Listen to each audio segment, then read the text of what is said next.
مجھے کئی لوگ ملتے بھی ہیں، میسیجز بھی آتے ہیں، میں چینل پہ بھی مجھے سن رہے ہوں گے، کہتے ہیں بڑے نیند نہیں آتی، ٹینشن میں رہتا ہوں، بہت سوچتا ہوں، جو بے سکون ہے نا دنیا میں، جو مجھے سن رہا ہے چیک کر لو کہیں کسی کا حسد تو نہیں پال لیا۔ جب دل میں حسد ہونا انسان کو سکون نہیں رہتا ہے، اسے نیند نہیں آتی ہے، کیونکہ وہ دوسرے کے بارے میں سوچتا رہتا ہے، اللہ اسے ترقی دیتا رہتا ہے، اسے ٹینشن ہوتی رہتی ہے۔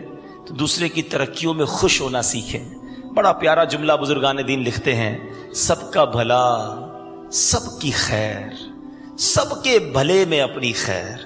دوسروں کا بھلا سوچے، اللہ آپ کا بھلا کر دے گا۔ کبھی زندگی میں کوئی کاروبار آپ جیسا کر لے، آپ جیسی آئٹم لے آئے، آپ جیسی فیکٹری لگا لے، آپ جیسی دکان کھول لے، ٹینشن نہ لو، اللہ رزق دینے والا ہے، اللہ اسے بھی عطا فرمائے۔ دعا کرے اللہ اسے بھی نواز اور مجھے بھی نواز دے۔ کسی کے لیے کوئی کھڈا کھودتا ہے نا، وہ خود جا کر اس میں گر جاتا ہے۔ ہمارا ایک اور پرابلم کیا ہے کہ ہم لوگوں کی نعمتوں پر نظر رکھتے ہیں اور چاہتے ہیں کہ میں اس سے آگے بڑھ جاؤں۔ یہ کبھی بھی ریس ختم نہیں ہوگی۔ آپ لاکھ پتی تھے تو آپ کو کروڑ پتی بننے کا شوق تھا، آج کروڑ پتی بن گئے، آپ کو ارب پتی نظر آ رہے ہیں۔ اور آگے آپ اچھی سے اچھی گاڑی لے لیں، تھوڑی دیر کے بعد سگنل پر اس سے اچھی گاڑی آپ کے برابر میں کھڑی ہوگی اور آپ دیکھ کے کہیں گے یار میں اب یہ لینی ہے۔ یہ کبھی ریس ختم نہیں ہوگی، آپ ٹینشن میں ہی رہیں گے۔ ایک جملہ یاد کر لیجئے، نعمتوں میں اپنے سے کم لوگوں کو دیکھیں اور نیکیوں میں اپنے سے آگے والے لوگوں کو دیکھیں، آپ ہمیشہ پرسکون رہیں گے، آپ کو کبھی ٹینشن نہیں ہوگی۔ مسئلہ یہی ہے، ہم نیو کراچی میں رہتے تو ڈیفنس والے یاد آ رہے ہوتے ہیں، ڈیفنس پہنچ جائیں تو اب جناب پھر اس کے بعد اسلام آباد میں گھر یاد آتا ہے، پھر بیرون ملک میں پراپرٹی یاد آتی۔ یہ ریس کبھی ختم نہیں ہوگی۔ کہاں سے ختم ہوگی؟ اور ایک سے ایک مالدار موجود ہے۔ اللہ نے جو دیا ہے اس پر شکر کریں اور اللہ کی بارگاہ میں بار بار عرض کریں کہ مالک تیری مہربانی، تو نے مجھے کروڑوں سے اچھا بنایا ہے۔ آپ ریلیکس ہو جائیں گے۔ صحابہ کرام ایک دوسرے کو دیکھتے تھے نیکیوں میں آگے بڑھنے کے لیے نا۔ آپ کریں نا مقابلہ، کمپٹیشن کرنا ہے تو کیجئے نیکیوں میں۔ اچھا وہ 5 وقت نماز پڑھتا ہے، اب میں بھی پڑھ کے دکھاؤں گا۔ اچھا وہ قرآن بھی پڑھتا ہے روزانہ، ارے اب تو میں روز قرآن پڑھوں گا۔ اچھا وہ کاروبار کرنے کے ساتھ ساتھ دین کا کام بھی کر رہا ہے، میں بھی اب دین کا کام کروں گا۔ وہ تہجد پڑھتا ہے، میں تہجد بھی پڑھوں گا۔ ہمیں لینڈ کروزر والا دیکھ کر ٹینشن ہو جاتی ہے میری لینڈ کروزر کب ہوگی، تہجد والے کو دیکھ کر ٹینشن کیوں نہیں ہوتی کہ میں تہجد گزار کب بنوں گا، میں روز قرآن پڑھنے والا کب بنوں گا۔ ارے یار یہ دین کا کام اتنا کرتا ہے، کاروبار چھوڑ کر بیرون ملک مدنی قافلے میں چلا جاتا ہے، میں بھی یہ کام کروں گا۔ اس کو دیکھ کر خیال نہیں آتا کہ یہ جنت کی طرف جا رہا ہے، میں پیچھے رہ گیا۔ یہ صحابہ کرام کا انداز تھا۔ بھول گئے غزوہ تبوک کا موقع۔ آج ہمارے پاس پیسے ہوں تو دنیا کی لگژریز یاد آتی ہیں۔ حضرت عمر کے پاس بھی پیسے تھے، کہتے ایک دن ایسا آیا مال کچھ زیادہ تھا، اب اللہ کی راہ میں خرچ کرنے کا دل آیا۔ سرکار علیہ الصلوۃ والسلام نے اعلان کیا غزوہ تبوک کا موقع ہے، اللہ کی راہ میں خرچ کرو۔ حضرت عمر کہتے ہیں ہر بار سیدنا ابوبکر صدیق آگے بڑھ جاتے ہیں، آج موقع اچھا تھا، پیسے بھی اچھے تھے، ہاتھ کھلا تھا، آدھا مال لے کر آقا کی بارگاہ میں آ گئے۔ کیا ذہن تھا؟ پیسے ہیں تو اب نیکیوں میں آگے بڑھنا ہے، پیسے ہیں تو عیاشیوں میں آگے نہیں بڑھنا ہے، پیسے ہیں تو گناہوں میں آگے نہیں بڑھنا ہے۔ آج لوگ یہ کرتے ہیں کہ پیسے تھوڑے تھے تو گناہ تھوڑے تھے، پیسے بڑھتے گئے تو گناہ بھی بڑھتے گئے۔ عجیب ہماری تھنکنگ ہے۔ ہونا کیا چاہیے بتاؤ نا؟ اللہ عطائیں بڑھائے، ہم سجدے بڑھائیں، ہم شکر بڑھائیں، ہم صدقے بڑھائیں، مگر ہوتا یہ ہے وہ عطائیں بڑھاتا ہے، ہم خطائیں بڑھاتے ہیں، ہم نافرمانیاں بڑھاتے ہیں۔ آدھا مال لے کر حضرت عمر پہنچ گئے۔ نبی پاک علیہ الصلوۃ والسلام نے سوال کیا، اے عمر کیا لائے ہو؟ کہا حضور گھر میں جو کچھ تھا آدھا لے آیا ہوں۔ 2.5% زکوٰۃ لوگوں کو بھاری پڑتی ہے، عمر فاروق 50% لے کر پہنچ گئے تھے۔ کہتے ہیں اب انتظار تھا کہ آج ابوبکر صدیق کیا لاتے ہیں۔ یہ کیسا کمپٹیشن ہے دیکھو نا، یہ کیسا مقابلہ ہے، کرے نا یہ مقابلہ، اس کو بنا تھوڑی ہے۔ ہم گاڑیوں میں، بنگلوں میں، فیکٹریوں میں مقابلہ کرتے ہیں، وہ جنت میں آگے بڑھنے کا مقابلہ کرتے تھے۔ حضرت ابوبکر صدیق اب آئے، اپنے سر پر سامان لے کر آئے۔ نبی پاک علیہ الصلوۃ والسلام نے سوال کیا، اے ابوبکر کیا لائے ہو؟ کہ حضور گھر میں جو کچھ تھا سب لے آیا ہوں۔ اے ابوبکر گھر والوں کے لیے کیا چھوڑا ہے؟ صدیق اکبر کیا کہتے ہیں؟ کہتے ہیں حضور گھر والوں کے لیے اللہ اور اس کا رسول کافی ہے۔ یہ کیسا جذبہ تھا! آؤ نا مقابلہ کرنا ہے تو یہ کرتے ہیں نا، ہم نیک لوگوں کو دیکھ کر اپنے دل میں جذبہ پیدا کریں کہ میں ایسا بنوں گا. اس لڑائی سے, اس کمپٹیشن سے نکل جاؤ کہ وہ کیوں آگے نکل گیا, وہ کیوں پیچھے رہ گیا. حسد کریں گے تو بربادی مقدر ہوگی. اب میں آگے جا کر آپ کو علاج بھی بتاؤں گا. میں ایک اور دل کی بیماری کو اس کے ساتھ جوڑنا چاہتا ہوں, وہ اسی سے ریلیٹڈ ہے اور وہ بھی بڑی عام ہو گئی ہے, بھائی بھائی کے درمیان, بہن بہن کے درمیان. اور وہ کیا ہے, وہ بھی آپ کو میں ایک واقعے کے ذریعے سمجھاتا ہوں. وہ بیماری یہ ہے, وہ پرابلم یہ ہے کہ روض الریاحین نامی کتاب میں یہ واقعہ موجود ہے کہ ایک بزرگ کہتے ہیں میں مسجد میں نماز پڑھنے گیا, میں نے دیکھا میرے برابر میں ایک تاجر بھی نماز پڑھ رہا ہے اور ساتھ ایک جو ہے وہ فقیر وہ نماز پڑھ کے دعا کر رہا ہے. وہ بزرگ دیکھ رہے تھے وہ فقیر دعا کیا کر رہا ہے. وہ فقیر دعا کر رہا ہے کہ یا اللہ مجھے فلاں قسم کا کھانا کھانا ہے اور فلاں قسم کا میٹھا کھانا ہے. ایگزامپل سمجھانے کے لیے کہہ دیتا ہوں کہ وہ یہ دعا کر رہا تھا یا اللہ مجھے چکن بریانی کھانی ہے اور مجھے گاجر کا حلوہ کھانا ہے, مثال کے طور پر. اب وہ دعا کر رہا ہے, تاجر اس کے برابر میں بیٹھا ہے, وہ اللہ کی بارگاہ میں دعا کر رہا ہے. تاجر کہہ رہا ہے یہ دعا کرنی نا مجھے سنا رہا ہے, اس کو کھانا ہے, یہ چاہتا ہے میں منگوا کے دے دوں. میں نے منگوا کے نہیں دینا اس کو, یہ کرتا رہے جتنی بھی دعا, میں نے اس کی بات نہیں سننی, یہ مجھے دکھا رہا ہے. تھوڑی دیر ہوئی, وہ فقیر دعائیں کرتے کرتے سو گیا. وہ تاجر بھی بیٹھا ہے مسجد میں, وہ بزرگ بھی بیٹھے. اب ایک اور شخص مسجد میں آیا بڑا سا طباق لے کر, ٹھیک ہے, اور اس طباق میں کپڑا رکھا ہوا تھا اس کے اوپر. وہ آیا آگے اور آ کر اس نے کیا کیا, اس نے اس فقیر کو اٹھایا اور کہا کہ حضرت یہ کھانا کھا لیں. اب تاجر حیران کہ اس فقیر کو کون کھلانے آیا. جب وہ طباق سے کپڑا ہٹانا تو اس کے اوپر چکن بریانی اور گاجر کا حلوہ موجود تھا. یعنی جو اس نے دعا کی تھی نا وہ دعا والا کھانا تھا. تاجر حیران کہ بھائی ایک منٹ رکو, یہ تم اس کو جانتے ہو کیا؟ کہ نہیں میں اس بندے کو نہیں جانتا, پہلی بار ملاقات ہوئی ہے. پر یہ والا کھانا کیوں لے کر آئے اور مسجد میں کیوں آئے؟ کہتا میری بھی بڑی کہانی ہے. بتاؤ تو صحیح کیا مسئلہ ہے؟ کہ میں غریب آدمی ہوں, مزدوری کرتا ہوں, روز تھوڑے پیسے گھر لے جاتا ہوں. ایک عرصے سے میرے بچے مجھ سے فرمائش کرتے تھے ابو کبھی تو اتنے پیسے لائیں کہ ہمارے گھر میں چکن بریانی بنے, گاجر کا حلوہ بنے. میں پھر ایگزامپل دے رہا ہوں, کتاب میں کھانا کوئی اور ہوگا. تو کہتا ہے آج پیسے اچھے ہوئے تھے, گھر آیا, بیوی کو پیسے دیے کہ یہ والا کھانا بناؤ, بچے کئی دنوں سے فرمائش کر رہے ہیں. بیوی کھانا بنانے میں لگ گئی, میں سو گیا, مگر میری آنکھیں بند ہوئیں تو میری قسمت جاگ اٹھی. نبی پاک صلی اللہ تعالی علیہ وسلم خواب میں آئے, فرمائے تمہارے محلے کی مسجد میں اللہ کا ایک ولی آیا ہوا ہے اور اس نے اسی کھانے کی فرمائش کی ہے جو آج تمہارے گھر میں بنا ہے. جاؤ جا کر اس کو یہ کھانا کھلا دو, وہ تھوڑا سا کھائے گا, باقی واپس لوٹا دے گا, اللہ اس کھانے میں برکت بھی ڈال دے گا. اور سنو میں تمہارے لیے اس نیکی کی وجہ سے جنت کی ضمانت لیتا ہوں. مزدور کہتا ہے میری تو لاٹری نکل آئی, میں اٹھا, کھانا بچوں کو نہیں کھلایا, طباق لے کے ادھر ہی آ گیا. اس فقیر نے تھوڑا ہی کھانا کھایا کہ باقی لے جاؤ. اب تاجر تھا نا وہ شاکڈ, کیونکہ وہ تو بدگمانی کرتا رہا نا, وہ تو یہ سوچتا رہا کہ یہ دعا میرے لیے نہیں, اللہ کے لیے نہیں کر رہا, مجھے سنا رہا ہے. تاجر نے اس مزدور کو پکڑ لیا کہ ایک بات بتاؤ کتنے پیسے خرچ کیے تھے؟ آج کل کئی لوگ ہوتے نا پیسے خرچ کر لیں گے بھائی, نیکی کما لیں گے. صرف پیسوں سے نیکی نہیں ملتی, نیت بھی چاہیے ہوتی ہے. ادھر وہی کیلکولیشن کرنے گیا کہ بتاؤ کتنے پیسے کھانے پہ خرچ کیے. مثال کے طور پہ اس نے کہا 2000 روپے, کہ مجھ سے 5000 لے لو, جو نیکی کی ہے نا اس میں حصہ دے دو. وہ مزدور کہتا ہے اتنی بڑی نیکی میں تمہیں کیسے حصہ دے دوں؟ کہتا ہے 10,000 لے لو. کہتا ہے نہیں دوں گا. کہ 20,000 لے لو.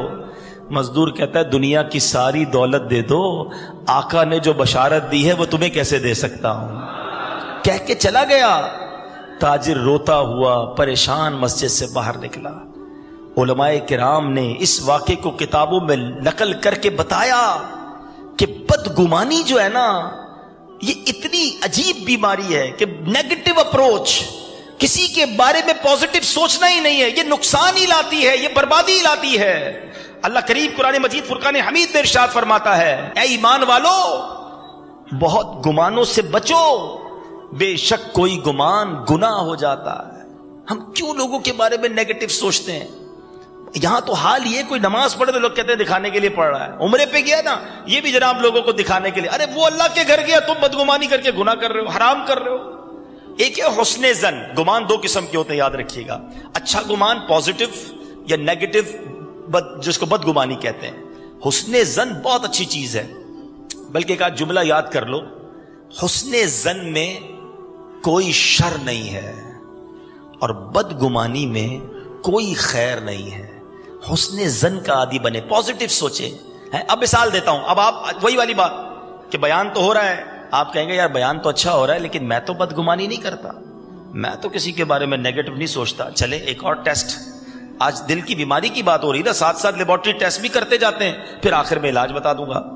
ٹھیک ہے جناب, اب ٹیسٹ کرتے ہیں. کسی کو فون کیا, ہمارا ضروری کام ہے یا پیسے نکلتے ہیں, فون نہیں اٹھایا اس نے. پہلا خیال دل میں کیا ہے؟ ہاں بھائی اب بڑا آدمی ہو گیا ہے, اب تھوڑی اٹھائے گا, مطلب نکل گیا نا, اب فون تھوڑی اٹھائے گا. کسی کے گھر گئے, دروازہ ناک کیا, گھر والوں نے کہا نہیں ہے گھر میں. ویری فرسٹ تھاٹ, پہلا خیال کیا آتا ہے؟ اندر ہی ہوگا جھوٹ بول رہا ہے. اللہ اکبر. ہم کیوں نہیں سوچ سکتے؟ مجھے بتائیے نا, آپ اگر سو رہے ہو تو کیا فون اٹھا لیتے ہیں؟ واش روم میں ہو تو کیا فون اٹھا لیتے ہیں؟ قرآن پڑھ رہے ہو, نماز پڑھ رہے ہو, فون اٹھاتے نہیں؟ اٹھا سکتے. جب آپ کچھ کیفیات میں فون نہیں اٹھا سکتے تو امیجن کریں وہ بھی اسی کیفیت میں ہوگا. حسن زن کیوں نہیں لاتے؟ آپ نے کسی کو بلایا دعوت میں, مثال کے طور پہ شیطان ہے نا اتنا مردود ہے, اس نیکی کے کام میں بھی بدگمانی کروا سکتا ہے. مثال کے طور پہ اس اجتماع میں آپ نے, یہ بیچارے ہمارے اسلام بھائی کئی دنوں سے کوشش کر رہے ہیں اور آپ سب کے پاس گئے ہوں گے, کارڈز دیے, دعوت دی, لیکن مثال کے طور پہ آپ نے کسی کو دعوت دی, یار میں بھی جا رہا ہوں تم بھی آ جاؤ, وہ نہیں آیا. پہلا خیال کیا آتا ہے؟ ہاں بھائی فنکشن میں بلاتا نا تو بالکل میرے سے پہلے پہنچ جاتا, اپنی گاڑی لے کر آتا فلم دیکھنے کے لیے. اجتماع میں بلایا تھا نا اللہ رسول کے نام کے لیے, ادھر کدھر آئے گا؟ اب بتاؤ, اس کا اس اجتماع میں آنا واجب نہیں ہے, کسی بھی وجہ سے نہیں آیا, نہیں طبیعت نے چاہا, مگر آپ کی اس بدگمانی نے آپ کو گناہ کبیرہ کروا دیا. اتنا عجیب معاملہ ہے. ہمارے سامنے بیٹھ کے کوئی تسبیح پڑھے نا مارکیٹ کے اندر, ٹوپی ووپی لگانا شروع کر دے بیچارہ نیا نیا نمازی, ہاں بھائی آپ کو وظیفہ لے کر آیا ہے, جبھی دکان پہ اس کے گاہک جا رہے ہوتے ہیں. کمال ہے یار. وہ اللہ رسول کا ہو سکتا ہے کسی بیان میں ہی سن لیا ہو کہ درود پاک پڑھنا چاہیے اس لیے تسبیح لے لی, وہ دکان پہ بیٹھ کے تسبیح پڑھ رہا ہے, ہم کہہ رہے ہیں پتہ نہیں کون سا وظیفہ پڑھ رہا ہے, میری دکان کی طرف رک کر کے پھونکتا رہتا ہے. وہ وظیفے کر کے مرتبے پڑھ رہے ہیں اس کے, اور آپ کی بدگمانی کر کے گناہ بڑھ رہے ہیں. یہ بدگمانی اتنا برا گناہ ہے. دنیا میں کئی گناہ ہوتے نا, اس کے لیے پارٹنر چاہیے. جھوٹ بولنے کے لیے کوئی دوسرا بندہ چاہیے نا, بندہ جھوٹ بولے گا کس کے ساتھ؟ بد نگاہی کے لیے معاذ اللہ کسی کو دیکھے گا. مگر بدگمانی ایسا گناہ ہے کہ جس کے لیے کوئی پارٹنر نہیں چاہیے, بندہ اکیلے ہی سوچتا رہے, کسی کے بارے میں نیگیٹو سوچتا رہے اور گناہوں کا میٹر چلتا رہتا ہے. اب آپ سوچئے کہ کہیں ہم تو بدگمانی نہیں کرتے, کہیں ہم تو کسی کے بارے میں نیگیٹو نہیں سوچتے, پازیٹو سوچے, اچھا سوچے. ہیں نماز پڑھے تو بندے کو کہتے ہیں یار دکھانے کے لیے پڑھ رہا ہے, حج کے لیے کیوں گیا تو حج کے لیے اس لیے جا رہا ہے کہ ادھر بھی کوئی کاروبار کرتا ہوگا. نہ کریں ایسا. وہ نیکی کر کے ہو سکتا ہے اللہ کا مقبول بندہ بن رہا ہو, اور آپ بدگمانی کر کے اپنے لیے حرام کا ٹھکانہ بنا رہے ہیں. اس چیز سے نکلیے, پازیٹو سوچیے. ایک بزرگ کہتے ہیں کہ کبھی بھی کسی کو روتا دیکھو نا, اللہ کی بارگاہ میں کوئی رو رہا ہے تو تم بھی رونا شروع کر دو. ایک بار میں نے ایک رونے والے شخص کے بارے میں بدگمانی کی تھی کہ یہ ریاکاری کر رہا ہے, دکھانے کے لیے رو رہا ہے. 1 سال کے لیے رونے کی لذت مجھ سے چھین لی گئی. پتہ نہیں کس عبادت سے محروم ہو گئے ہوں کسی کے بارے میں بدگمانی کر کے. بھائی یہ اس لیے تھوڑی بیان کرتا ہے, یہ اس لیے تھوڑی نعت پڑھتا ہے, یہ تو اس لیے کرتا ہے. آپ ہم میں اور آپ ہوتے کون ہیں؟ کسی کے دل پہ ہمارے پاس کوئی پیرامیٹر ہے کہ ہم چاہتے ہیں کہ کیوں کر رہا ہے یہ؟ میرے اپنے عیب تھوڑے, میں دوسروں کے عیب تلاش کروں, میں اللہ سے اپنے لیے توبہ کروں.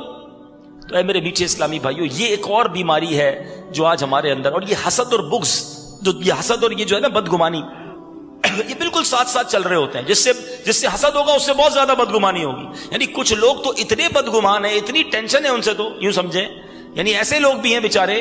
پھر میں سوچتا ہوں کبھی کبھی وہ خود کتنی ٹینشن میں ہوتے ہوں گے کہ ان سے آپ ملاقات کر کے بہت زیادہ مسکرائیں نا تو ان کو ٹینشن ہو جاتی ہے, یار مجھے اتنا دیکھ کے مسکرا کیوں رہا تھا, کوئی پلاننگ کر رہا ہے میرے خلاف. اچھا ملاقات کر کے نہ مسکرائیں تو کہ یار یہ مسکرایا کیوں نہیں, یہ لگتا ہے مجھ سے ناراض ہے, میرے خلاف کوئی اور پلاننگ چل رہی ہے. اب بندہ مسکرائے کہ نہ مسکرائے, ایسے سوچتے ہی رہیں گے کسی کے بارے میں. ہو سکتا ہے اس اجتماع میں بھی ایسے ہوں گے, فلاں آگے کیوں بیٹھا تو فلاں پیچھے کیوں بیٹھا, تو مجھے ہاتھ کیوں نہیں پکڑ کے بٹھایا گیا مجھے. ارے یار ان کن چکروں میں پڑ گئے ہو بھائی, تھوڑی سی زندگی انجوائے کرو, ریلیکس رہو, بدگمانیاں چھوڑ دیں. آپ دوسروں کے بارے میں نیگیٹو اپروچ نکال دیں اپنے دل سے، ورنہ آپ خود ہی پریشان رہیں گے. جو میں نے شروع میں بات کی تھی نا کہ جس کو نیند نہیں آتی، جس کو سکون نہیں ملتا، حسد ہے، یا تو حسد ہوگا یا بدگمانی ہوگی. کیونکہ اتنا سوچتے ہیں، اتنا ٹینشن لیتے ہیں. تو خدا را ان گناہوں بھرے معاملات سے اپنے آپ کو نکالیں. اور اس کی وجہ سے پتہ ہے نقصان کیا ہو رہا ہے؟ جیسے میں نے شروع میں کہا تھا کہ دل کی وہ بیماریاں آج بیان کروں گا کہ جو ہمارے ایمان کو ڈسٹرب کر سکتی ہیں، ایمان برباد کر سکتی ہیں. اب ہو کیا رہا ہے؟ ہم نماز بھی پڑھ رہے ہیں، ہو سکتا ہے ماشاءاللہ یہاں مجھے نظر بھی آ رہا ہے بہت سارے نمازی بھی ہیں، حاجی بھی ہوں گے، صدقہ خیرات کرنے والے بھی ہوں گے. ہم یہ سب کر بھی رہے ہیں، مگر وہ مزہ نہیں ہے طبیعت میں، وہ نورانیت نہیں ہے، وہ رحمت نہیں نظر آ رہی، وہ نورانیت نظر نہیں آ رہی، وہ سجدوں کی لذت نہیں مل رہی، وہ تلاوت کا ذوق نہیں مل رہا. کیا وجہ ہے؟ اب میں اس کی وجہ بتاتا ہوں. ایک خوبصورت سا پیالہ ہو، اس میں پہلے آپ تھوڑی سی گندگی ڈالیں، کیچڑ ویچڑ ڈال دیں، ناپاک کوئی چیز ڈال دیں. اب اس میں ٹھنڈا میٹھا دودھ ڈالیں. بتائیے دودھ پیئیں گے آپ؟ وہ دودھ سارا گندا ہو گیا اس گندی چیز کی وجہ سے. ہمارے دل کا اس وقت مسئلہ یہی ہے. دل ایک پیالے کی مانند ہے. ہم نے دل میں کہیں غیبت چھپا رکھی ہے، کہیں بغض رکھا ہے، کہیں بدگمانی رکھی ہے، کسی نے دل میں تکبر رکھا ہے، کوئی حسد پال کے بیٹھا ہے اور نمازیں بھی پڑھ رہا ہے، روزے بھی رکھ رہا ہے، صدقے بھی دے رہا ہے. اب وہ عبادت کا دودھ جو جا رہا ہے، مگر ساتھ وہ جو گندگی ہے نا، وہ اس دودھ کی پاکیزگی نہیں دے رہی آپ کو، وہ گندا کر دیتی ہے اس کو. اس کے اندر وہ برکت ہی نظر نہیں آتی. یہ دونوں چیزیں گڈمڈ ہو رہی ہیں. یاد رکھو عبادت کا نور جو ہے نا وہ گناہوں کی ظلمت کے ساتھ نہیں ملے گا. پہلے یہ صاف کرنا ہوگا. پیالہ دھوتے ہو نا پینے سے پہلے گلاس، تو پہلے دل کو ان گندگیوں سے پاک کریں. پھر دیکھیں ہر سجدہ آپ کی معرفت الہی میں اضافہ کرے گا. آپ تلاوت کریں گے آپ کے آنسو بہنے لگیں گے، آپ دعا کریں گے آپ کی رکت طاری ہو جائے گی، آپ اللہ کی عبادت کریں گے آپ کو ذوق ملنا شروع ہو جائے گا. آپ تسبیح لے کے درود پاک پڑھیں گے، اس کی چاشنی منہ میں محسوس کریں گے. کیونکہ دل صاف ہو چکا ہوگا، یہ گندگیاں دور ہو چکی ہوں گی. تو اے میرے میٹھے اسلامی بھائیوں، آج اس اجتماع میں میں نے 2 دل کی بیماریوں کے بارے میں بات کی ہے. خدا را حسد سے اپنے آپ کو بچاؤ، خدا را بدگمانی سے اپنے آپ کو بچاؤ. یہ ایسی بیماری ہے، لوگ ویسے بڑی مسکرا کے ملیں گے، یہ اتنی خطرناک بیماری ہے. بھائی بھائی ہوگا، دوست دوست ہوگا، ساتھ کاروبار کرنے والے ہوں گے، کھانا روز ساتھ کھاتے ہیں، لیکن دل میں حسد پال کر بیٹھے ہیں. کوئی گھر پر بلائے نا، آئے بھائی ذرا میرے گھر پر آئیے گا، نیا گھر لیا ہے، آپ کی دعوت ہے، گھر بھی جائیں گے، بریانی بھی کھائیں گے، اس کے سامنے یہی کہیں گے کیا گھر بنایا ہے، شاندار گھر بنا ہے، ڈرائنگ روم تو بہت اچھا ہے. باہر نکل کے کہیں گے دو نمبر کے پیسوں سے بنایا ہے. یعنی کمال ہے یار. ساتھ دوستی ہے لیکن دل میں حسد پال کے بیٹھا ہوا ہے. کوئی دوست آ کر بتائے نا یار نئی گاڑی لی ہے، ارے کیا زبردست گاڑی، کلر بھی بہت اچھا ہے، ارے ماڈل بھی زبردست ہے، ویری گڈ. جیسے ہی وہ نکلا سود کے پیسوں سے لی ہوگی. تمہیں کیوں پرابلم ہے یار؟ اس نے کسی بھی پیسے سے لی، ہم کیوں؟ اچھا اس کا کیا بگڑا؟ اس کی گاڑی واپس نہیں آ گئی، اللہ نے دینا ہے اس کو اور دے گا. گناہ آپ کو مل گیا، تکلیف آپ کو مل گئی، ٹینشن آپ نے لے لی. نکالو اپنے دلوں سے ان بیماریوں کو. اور یقین کریں اگر یہ دل حسد سے پاک ہو گئے نا، اگر یہ دل بدگمانی سے پاک ہو گئے، ہماری لائف پرسکون ہو جائے گی، لڑائی جھگڑے ختم ہو جائیں گے، کاروباری جس کو بزنس جیلسی کہتے ختم ہو جائے گی. ہم کیوں دوسروں کے بارے میں نیگیٹو سوچتے ہیں؟ مدینہ منورہ کی مارکیٹ ہے، مولانا ضیاء الدین مدنی خطب مدینہ یہ واقعہ سناتے. سنو پہلے بزنس مین کیسے ہوتے تھے. ایک شخص ایک کپڑے کے تاجر کے پاس گیا، جا کر کہتا ہے حضرت مجھے ایک کپڑا چاہیے، آپ کے پاس ہے؟ کہا بالکل ہے. کہا اتنا دے دیں. کہا بھائی بات سنو، مسئلہ یہ ہے جو کپڑا تم مانگ رہے ہو میرے پاس تو ہے، لیکن سامنے میرے بھائی کی دکان ہے، میری آج صبح سے بڑی اچھی سیل ہو گئی ہے، صبح سے دیکھ رہا ہوں وہ فارغ بیٹھا ہے، جا کر اس سے لے لو تاکہ آج اس کی بھی سیل ہو جائے. یہ اسلام ہے، دوسروں کا بھلا سوچنا اسلام ہے. ہم کہتے خبردار سامنے والے کے پاس گئے، 2 نمبر کا مال بیچتا ہے، کبھی نہیں جانا، چیٹر ہے 1 نمبر کا. ہمیں آ کر کوئی بتا دینا پہلے فلاں فیکٹری وزٹ کر کے آیا ہوں، پہلے 10 منٹ تو اس فیکٹری کی برائی بیان کریں گے، پھر اپنی پروڈکٹ دکھائیں گے. اللہ کے بندو اس سے کاروبار نہیں ہوتا. آپ کسی کو کتنا بھی نیچا دکھانے کی کوشش کریں، جو اس کے نصیب میں ہے وہ اسے مل کر رہے گا، جو آپ کے نصیب میں ہے وہ آپ کو ملے گا. ایک جملہ آج یاد کر کے چلے جاؤ کہ جو میرے نصیب میں ہے وہ کوئی مجھ سے چھین نہیں سکتا، اور جو میرے نصیب میں نہیں ہے وہ مجھے کوئی دے نہیں سکتا. اللہ کے وعدوں پر یقین رکھو. دانے دانے پہ لکھا ہے کھانے والے کا نام. دوسرے کا آپ کبھی بھی، جو بڑے کاروباری بیٹھے میری بات کو سیکنڈ کریں گے، آپ کبھی بھی اپنی پروڈکٹ یہ کہہ کر نہیں بیچ سکتے کہ اس کی خراب ہے مجھ سے لے لو، ہے اس کی پروڈکٹ اچھی نہیں ہے میری خرید لو. نہیں جناب، کوئی نہیں خریدے گا. آپ اپنی پروڈکٹ اچھی بنائیں نا. اچھی ہوگی تو خود آپ کے پاس گاہک آ جائے گا. تو دوسروں کی برائی والے فیز سے نکل آئیں, اپنے کاروبار پر توجہ دیں, اپنی پروڈکٹ پر توجہ دیں, اس کو بیوٹیفائی کریں, اس میں کوئی حرج نہیں ہے, وہ آپ کریں. لیکن کسی کے بارے میں نیگیٹو سوچ کر, کسی سے حسد کر کے آپ ترقی نہیں پائیں گے, آپ برباد ہی ہو جائیں گے. اب میں نے یہ دونوں پرابلمز بتا دی. ایک اور بات ساتھ بتا دوں, حسد کرنا یقیناً منع ہے, بدگمانی کرنا یقیناً منع ہے, لیکن سبحان اللہ, what a beautiful religion we have. کتنا شاندار مذہب ہے ہمارا. مذہب ہمیں یہ بھی بتاتا ہے کہ ایسے کام بھی نہ کرو کہ تم سے لوگ حسد کرنے لگے ہیں. اپنے آپ کو ایسے کاموں سے بھی بچاؤ کہ لوگ اس گناہ میں مبتلا ہوں. اپنے بھائیوں سے محبت کرو نا تاکہ وہ گناہ نہ کریں, اور ایسے کام نہ کرو کہ لوگ بدگمانی کریں. اب مثال کے طور پہ آج ایک عجیب ٹرینڈ بنا ہوا ہے. اب تو پتہ نہیں کیا ہو گیا ہے کہ جو آج میں نے کھانا بھی ہے نا وہ بھی پہلے پوسٹ کر رہا ہے. کھانا پیٹ پہ بعد میں جائے گا, پہلے فیس بک پہ جائے گا. اپنی ڈشیں لگائیں گے, آج فیملی کے ساتھ فلاں جگہ گھومنے گیا ہوں, آج فلاں ریسٹورنٹ میں فوراً چیک ان کرنا ہے, آج یہ والی گاڑی لی ہے. تھوڑے پیسے دکھانے زیادہ ہیں. اللہ کے بندوں, جو پرانے پیسے والے تھے نا, بزرگ بیٹھے ہوں گے میری بات کو کہیں گے, وہ ہمیں شروع سے سمجھاتے تھے کہ نعمتوں کا اتنا زیادہ بھی اظہار نہیں ہونا چاہیے. اتنی زیادہ جس کو کہتے ہیں شو آف, یہ حسد کروا دے گا, آپ کو نظر لگوا دے گا. اللہ نے دیا ہے تو اللہ کی راہ میں خرچ کریں. میں نہیں کہتا اچھا گھر نہ لیں, اچھے کپڑے نہ پہنے, لیکن روز ہی گھڑی چینج کرنا, ہر 2 مہینے بعد موبائل چینج کرنا, ہر تھوڑے دنوں بعد گاڑی چینج کرنا, ایک گھر کے بعد دوسرا گھر بنانا, پھر توڑ کے پھر بنانا. ارے بھائی ٹھیک ہے آپ کے پاس پیسے ہیں, اور یہ کر کر آپ کیا بتانا چاہ رہے ہیں؟ دنیا کی نظریں لگیں گی, حسد ہو جائے گا. یہ ایکسٹرا پیسے خرچ کرنے سے بہتر نہیں ہے جنت کے اکاؤنٹ میں جمع کرا دو, اللہ کی راہ میں خرچ کر دو نا. انشاءاللہ آخرت میں خزانہ ملے گا, ادھر بھی محل ملے گا, ادھر بھی محل میں رہتے ادھر بھی محل بنا لو. تو یہ وہ غلطیاں ہیں جو آج کی قوم کر رہی ہے. میں دیکھیں اس میں تطبیق ضرور کیجئے گا. میں نہیں کہتا کہ اللہ نے دیا ہے تو خرچ نہ کریں, ضرور کریں حلال طریقے سے, لیکن ایسا بھی نہ کریں کہ لوگ دیکھ نہ سکیں. اور بار بار ایک چیز کو کرنے سے لوگوں کی نظر لگ جاتی. ہر چیز ضروری ہے شیئر کرنا. ٹھیک ہے آپ کا گھر بہت خوبصورت ہے, لیکن ضروری اپنے بیڈ روم کی تصاویر ساری دنیا کو دکھانا کہ آج نیا بیڈ لیا ہے, اس کے اندر یہ مساجر بھی لے لیا ہے. بس دنیا سے لائکس چاہیے. 10 لائک ملیں گے, 12 نظریں بھی ملیں گی بھائی. پھر خود ہی مولوی صاحب کو ڈھونڈ رہے ہو کہ تعویذ دے دے, طبیعت خراب ہو گئی ہے, بچے سارے بیمار ہو گئے, خود ہی نظریں لگوائی آپ نے, خود ہی لوگوں کو اپنی نعمتیں بتائیں. تو ان کاموں سے بچو کہ جس کے ذریعے لوگ آپ سے حسد کریں اور جس کے ذریعے نظر لگے. دوسری بات, بدگمانی کے بارے میں تو کتنی خوبصورت حدیث پاک ہے. اللہ کے حبیب علیہ الصلوۃ والسلام فرماتے ہیں کہ جو بدگمانی جو کرتے ہیں ان کو تو منع فرمایا, مگر نبی پاک علیہ الصلوۃ والسلام کیا فرماتے ہیں کہ جب 3 آدمی ہوں تو تیسرے کو چھوڑ کر 2 آدمی سرگوشی نہ کریں. آپ 3 بندے بیٹھو, 2 آپس میں باتیں نہ کریں, کیونکہ تیسرا کیا سوچے گا میرے بارے میں کر رہے ہیں. یہ بھی کام نہ کریں. ایک بار نبی پاک علیہ الصلوۃ والسلام اپنی زوجہ محترمہ رضی اللہ تعالی عنہا کے ساتھ گفتگو کر رہے تھے. رات کا وقت تھا, 2 صحابہ گزرے, دیکھ کر آگے چلے گئے. پیارے آقا علیہ الصلوۃ والسلام نے واپس بلایا, کہا سنو یہ میری زوجہ ہیں. صحابی رسول کہتے ہیں حضور کیا ہم آپ کے بارے میں کوئی نیگیٹو سوچیں گے, بدگمانی کریں گے؟ آقا علیہ الصلوۃ والسلام نے فرمایا کہ شیطان انسان کی رگوں میں خون کی طرح دوڑتا ہے. سبحان اللہ. یہ سوچئے, کلیئر کر دیا کہ دیکھو کچھ اور نہ سمجھنا, میری زوجہ ہے. اللہ کے حبیب, ہم کہتے ہیں دنیا جو کرتی ہے کہے بھائی میں تو کروں گا. نہیں, ایسے کام نہ کریں, ایسی جگہوں پر نہ جائیں جس کے بارے میں لوگ آپ کے بارے میں نیگیٹو سوچیں. تو بہرحال آج کے بیان میں نے کوشش کی کہ آپ کو پرابلم بھی بتاؤں, کچھ ٹیسٹ بھی بتائے, آخر میں علاج بتا دیتا ہوں. نکلیں کیسے, پہلے ریئلائز کر لیں کہ ہو تو نہیں گیا, اور اگر حسد ہو گیا ہے نا تو کوئی بات نہیں, پہلے پہچانے کہ ہاں یار مجھے فلاں سے لگتا ہے پرابلم ہے, کیونکہ اس کی تعریف نہیں سن سکتا, اس کی ترقی نہیں دیکھ سکتا, اس کے بارے میں نیگیٹو سوچتا رہتا ہوں. یہ ڈائگنوز پہلے کریں, ورنہ اویئرنیس نہیں ہوگی تو علاج کیسے ہوگا.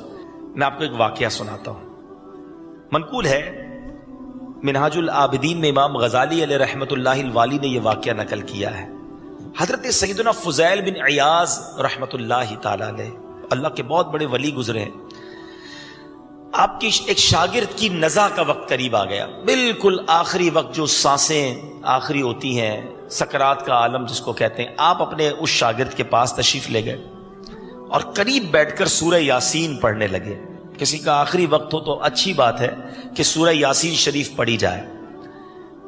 اور اس کے بعد جب آپ پڑھنے لگے, وہ شاگرد ہے آپ کا, کہتا ہے سورہ یاسین پڑھنا بند کرو, حضرت فضیل بن عیاض سے آپ کا شاگرد کہتا ہے سورہ یاسین پڑھنا بند کرو. حضرت فضیل بن عیاض نے اب کلمہ پاک کی تلقین فرمائی. چلے یہ مسئلہ بھی سمجھ لے کہ جب کسی کا آخری وقت ہونا تو اس کے پاس جا کر یہ نہیں کہنا چاہیے کہ کلمہ پڑھو، یہ نہ کہیں، بلکہ آپ خود بلند آواز سے کلمہ پڑھنا شروع کر دیں تاکہ اس کے سینسز بحال نہیں ہوتے. اس وقت بڑی تکلیف میں ہوتا ہے انسان. اس کو اگر آپ یہ کہیں کہ کلمہ پڑھو اور تکلیف میں وہ کہہ دے میں نہیں پڑھتا تو اس کا برا خاتمہ ہونے کا خوف ہے. تو اس کا اچھا طریقہ یہ ہے کہ قریب بیٹھ کر آپ ہی کلمہ پڑھنا شروع کر دے بلند آواز سے. بہرحال حضرت فضیل بن عیاض رحمۃ اللہ تعالی علیہ نے اسی طرح کلمے کی تلقین شروع کی. اللہ اکبر. وہ آپ کا شاگرد کہتا ہے میں ہرگز کلمہ نہیں پڑھوں گا، میں اس سے بیزار ہوں. اور انہی الفاظ پر آپ کے شاگرد کی موت ہو گئی. حضرت فضیل بن عیاض شاکڈ، حیران، آپ پریشان ہو گئے کہ یہ میرا شاگرد اور اس کا ایسا خاتمہ. مرتے وقت کلمے کا انکار، مرتے وقت اس نے قرآن پڑھنے کو روک دیا اور کہتا ہے میں کلمے سے بیزار. آپ بڑے غمزدہ ہو گئے. آپ اپنے گھر میں 40 دن تک گویا گھر میں قید ہو گئے، روتے رہے. 40 days آپ اس غم میں آنسو بہاتے رہے کہ میرے شاگرد کا یہ حال ہو گیا. اللہ اکبر. اب 40 دن کے بعد وہی شاگرد آپ کو خواب میں نظر آیا اور فرشتے اسے گھسیٹ کر جہنم میں لے جا رہے تھے. تو آپ رحمت اللہ تعالی علیہ نے اس سے پوچھا کہ تیرا یہ معاملہ ہوا کیسے، تیرا یہ حال کیوں ہوا، تیرا ایمان پہ خاتمہ کیوں نہیں ہوا؟ تو وہ کہتا ہے کہ حضور میرے اندر 3 عیب تھے. حالانکہ وہ حضرت فضیل بن عیاض رحمت اللہ تعالی علیہ کے شاگردوں میں بھی اونچا مقام رکھتا تھا. کہتا حضور میری زندگی میں 3 عیب تھے، میں 3 غلط کام کرتا تھا. نمبر 1 میں چغلی کھاتا تھا، میں ادھر کی بات ادھر پہنچاتا تھا، ادھر کی بات ادھر پہنچاتا تھا.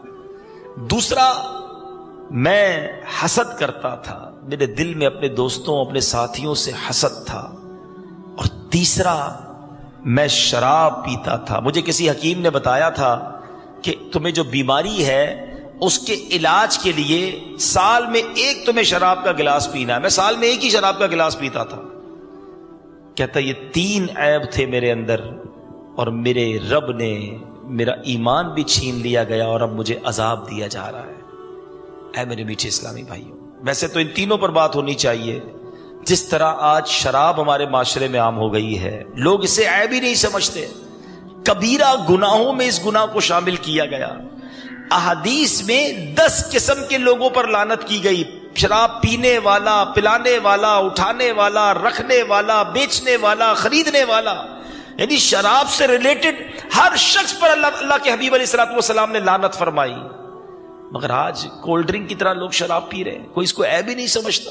وہ شخص جو نشہ کرتا ہے، جو شراب پیتا ہے، صرف ایک بات سوچ لے کہ یہ علماء نے کتابوں میں لکھا، احادیث کا مضمون بھی ہے کہ بندہ جس حال میں مرے گا اسی حال میں اٹھایا جائے گا.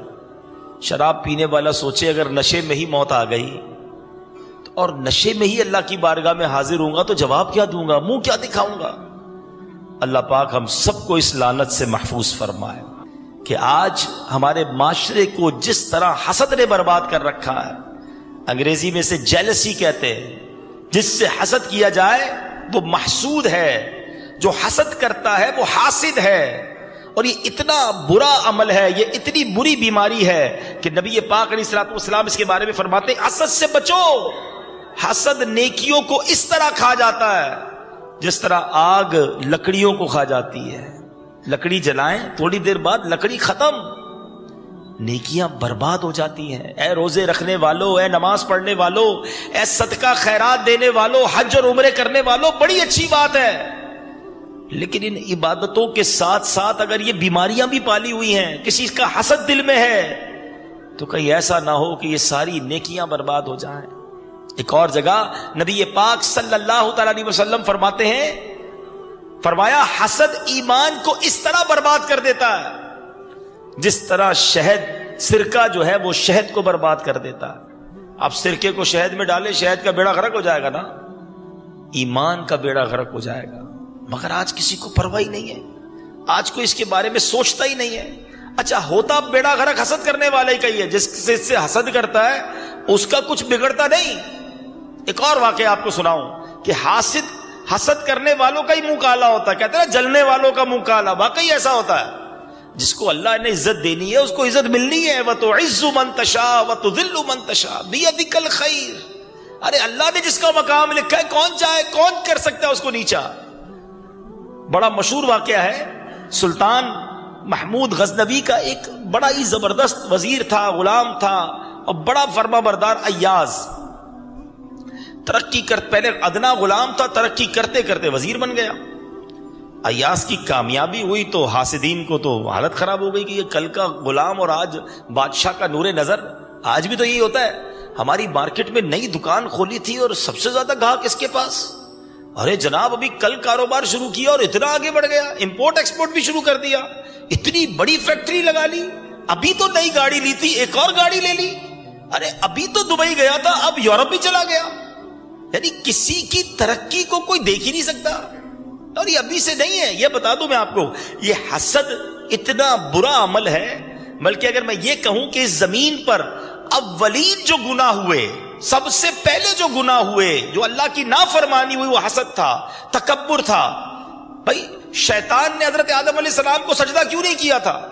ایک تو تکبر کیا تھا, ایک اسے حسد ہو گیا کہ جناب اس کو کیوں, مجھے کیوں نہیں. قابیل نے حابیل کو جو قتل کیا, حضرت آدم کی اولاد تھی نا, کہ وہ حسد ہو گیا بھائی سے کہ خوبصورت لڑکی سے اس کی شادی ہوگی, میری نہیں. حسد اس وقت سے جاری ہے. شیطان اللہ کی بارگاہ پہ مردود ہوا حسد کی اور تکبر کی وجہ سے, مگر ہم یہ سمجھتے نہیں اور دل میں پالے بیٹھے. اب ایاز کی ترقی ہو رہی ہے, ساتھ کے ساتھیوں کو پرابلم شروع ہو گئی. اب تاک میں رہتے تھے کسی طرح اس کو نیچے گرا دیں. یہ آفیسز میں بھی ہوتا ہے, خاندانوں میں بھی ہوتا ہے, اداروں میں بھی ہوتا ہے. لیگ پولنگ کرتے رہتے ہیں, کسی نہ کسی کے پیچھے رہتے ہیں, اس کو نظر سے گرا دیں, اس کی چغلی کریں, اس کی جاب چھڑوا دیں, اس کی ترقی رکوا دیں. جتنی دیر اس کی ترقی رکوانے پر کوشش کر رہے ہو اتنی دیر اپنے کام پر توجہ دیتے تو خود ترقی ہو جاتی. بھائی کسی کو نیچا دکھانے کے لیے جتنی پلاننگ کرتے ہیں, اپنے آپ کے اچھی بہتری کے لیے پلاننگ کریں, آپ آگے بڑھ جاتے. اب ایاز کے بارے میں سوچتے رہتے تھے. اب ایاز کا ایک بڑا عجیب سا معمول تھا کہ ایک مخصوص وقت میں ایک کمرے میں جاتا, تالا کھول کر اور اندر جا کے وہ تالا بند کر لیتا. سب دیکھتے یہ کوئی نہ کوئی راز ہے اس کے اندر, یہ کیوں روز کمرے میں جاتا ہے, کوئی خزانہ چھپایا ہوا ہے. بادشاہ سلامت سے انعام لیتا ہے, ادھر ڈمپ کرتا ہے. There is something special in that room. بادشاہ سلامت کو کہا کہ حضور یہ جو ہے نا کمرہ خاص اس نے بنایا ہوا ہے اور اس کو تالا لگا کے رکھتا ہے, کسی کو اندر جانے بھی نہیں دیتا. آپ دیکھیں اندر کوئی راز ہے, اس نے کوئی چیز چھپائی بھی ہے. محمود صاحب کو, بادشاہ صاحب کو بڑا یقین تو تھا ایاز پر, مگر جب اتنی ساری شکایتیں آئی تو کہا چلو چلتے ہیں, جا کے دیکھتے ہیں. اب وہاں گئے اور تالا لگا ہوا تھا, کہ تالا توڑو. تالا توڑا گیا. اب جیسے ہی کمرے میں گھسے تو وہ درباری بڑے خوش تھے کہ اب کوئی راز کھلے گا, ایاز جو ہے ذلیل ہو جائے گا اور یہ نیچے آ جائے گا. جب کمرے میں گئے تو پرانے بوسیدہ لباس تھے, پرانی چپلیں تھیں, سب پرانا پرانا سا سامان تھا. سارے لوگ حیران ہو گئے کہ اس کمرے میں یہ آ کر کرتا کیا ہے, پرانا لباس, پرانے چپل, اور کمرے میں آ کر بند ہو جاتا ہے. اب ایاز کو بلایا گیا اور کہا گیا کہ یہ کیوں جاتے ہو روز کمرے میں؟ تو ایاز نے کیا کہا, سنو. وہ کہتا ہے یہ میری غلامی کے دور کی یادیں ہیں. میں روز کمرے میں آتا ہوں اور ان چپلوں کو, ان کپڑوں کو دیکھتا ہوں, پھر اپنے لباس کو دیکھتا ہوں, اپنی اوقات کو یاد کرتا ہوں کہ میں کیا تھا اور کیا بن گیا ہوں. بادشاہ سلامت اللہ کا بھی شکر ادا کرتا ہوں, آپ کو بھی دعائیں دیتا ہوں کہ آپ نے مہربانی کی تو میں ادھر پہنچ گیا. روز اس کمرے میں آ کر کچھ دیر اپنی اوقات کو یاد کرتا ہوں. اللہ اکبر. جب بادشاہ نے یہ سنا, مزید انعام و اکرام سے نوازا, اسے مزید ترقی مل گئی. اور جلنے والوں کا کیا ہوا, ان کا منہ کالا ہی ہوا. آج بھی ایسا ہی ہے, جلنے والوں کو ترقی نہیں ملتی, وہ برباد ہی ہوتے ہیں. اور حسد ویسے بھی جیلسی کہتی جلن کو ہے نا, اور حسد کرنے والا جلتا ہی رہتا ہے. تو اے میرے میٹھے اسلامی بھائیوں, اپنے آپ کو اس بیماری سے نکالیے, اس پرابلم سے نکالیے. یہ ایسی پرابلم ہے جو بربادی کی طرف لے جاتی ہے. اب ہو سکتا ہے کسی کے ذہن میں خیال آ رہا ہو کہ جناب میں تو حسد نہیں کرتا, اور اچھی بات کر رہے ہیں مولانا صاحب, بیان بڑا اچھا کر رہے ہیں اور بالکل نہیں کرنا چاہیے, مگر میں تو نہیں کرتا. تو چلے جس طرح آپ کسی لیبارٹری میں جا کے اپنا blood pressure, sugar, cholesterol check کرواتے ہیں, آج میں آپ کو ایک چھوٹا سا ٹیسٹ دے رہا ہوں, سارے لوگ چیک کر لیں. اب میں جو کہتا جاؤں اپنے آپ سے پوچھتے جائیں, ٹھیک ہے نا, کہ کہیں میں تو حسد نہیں کرتا. اب پہلا ٹیسٹ, سب سے پہلی بات یہ یاد رکھیے گا, کسی کو کسی سے حسد جب ہی ہوگا کہ جب وہ اسے جانتا ہوگا. آپ نے ان لوگوں ہی کے بارے میں غور کرنا ہے کہ جو آپ کے قریب ہیں.